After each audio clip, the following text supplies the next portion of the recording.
Hello കൂട്ടുകാർ, ഇന്നൊരു special ആയിട്ട് ഉണ്ടാക്കാൻ പോവാണ്. ഒരു എള്ളുണ്ട. ഹെയർ ഗ്രോത്തിന് വളരെ ഫലപ്രദമാണ്. എങ്ങനെയാണ് ഉണ്ടാക്കുന്നത് നോക്കാം. ഇതിനാവശ്യമായ ചേരുവകൾ: നല്ല കുറച്ച് കറിവേപ്പില കഴുകി വെച്ചിട്ടുണ്ട്, കുറച്ച് ബദാം വെച്ചിട്ടുണ്ട്, അതുപോലെ ഒരു അരമുറി തേങ്ങ വെച്ചിട്ടുണ്ട്, ശുദ്ധമായ വെളിച്ചെണ്ണ. ഇതിലാണ് നമ്മൾ ഇത് ഉണ്ടാക്കാൻ പോകുന്നത് കേട്ടോ. ഇതിലേക്ക് ആവശ്യമായ കാര്യങ്ങൾ: ഒരു പിടി കറിവേപ്പില നന്നായി കഴുകി ഉണക്കിയത്, കുറച്ച് ബദാം, അതുപോലെ തന്നെ തേങ്ങ, ശുദ്ധമായ വെളിച്ചെണ്ണ. ചൂടായ ഒരു പാനിലേക്ക് ആദ്യം ഈ വെളിച്ചെണ്ണ ഒഴിച്ചു കൊടുക്കാം.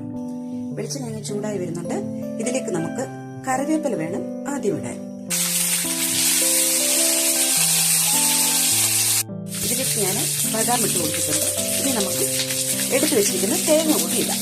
തേങ്ങ കൂടി ഇട്ട് കൊടുത്തിട്ടുണ്ട്.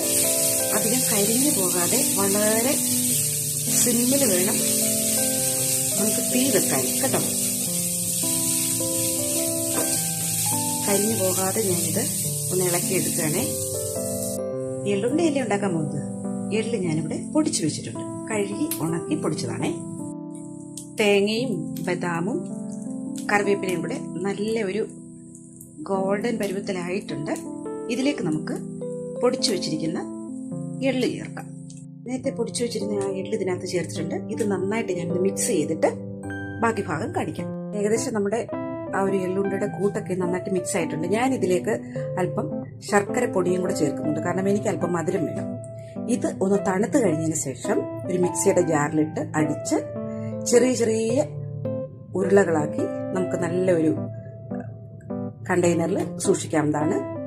ഡെയിലി ഒരെണ്ണം വീതം കഴിക്കാം. അപ്പൊ ഇങ്ങനെ ഒന്ന് കഴിച്ചു നോക്കാം, നമ്മുടെ മുടിയുടെ ഗ്രോത്ത് ഒക്കെ എങ്ങനെ വരുമെന്നറിയാം. അപ്പൊ എന്റെ ഈ ഒരു വീഡിയോ ഇഷ്ടമായിട്ടുണ്ടെങ്കിൽ ഒന്ന് ഫോളോ ചെയ്യുക. നിങ്ങളും ഇത് ചെയ്തു നോക്കുക. God bless you all. Hi കൂട്ടുകാരെ, നമ്മുടെ എള്ളുണ്ട എങ്ങനെ റെഡി ആയിട്ടുണ്ട്. ഉരുട്ടുന്നൊന്നും കാണിക്കാനുള്ള ഒരു സൗകര്യം എന്റെ കിച്ചണിൽ ഇല്ല, അതുകൊണ്ടാണ്. ബാക്കി കാര്യങ്ങളൊക്കെ ഞാൻ നേരത്തെ പറഞ്ഞിട്ടുണ്ടല്ലോ. അപ്പൊ ഇതെല്ലാവരും ഒന്ന് ചെയ്തു നോക്കുക. അറിയാമല്ലോ നമ്മുടെ മുടി ഒന്ന് വളരുമോ കൊഴിച്ചിലൊക്കെ നിൽക്കുമോ എന്നറിയാമല്ലോ. എന്തായാലും നല്ല ടേസ്റ്റ് ഉണ്ട് കേട്ടോ. അപ്പൊ എല്ലാവരും ഈ വീഡിയോ കണ്ടിട്ട് ഇതുപോലെ തന്നെ ചെയ്യുക. God bless you all.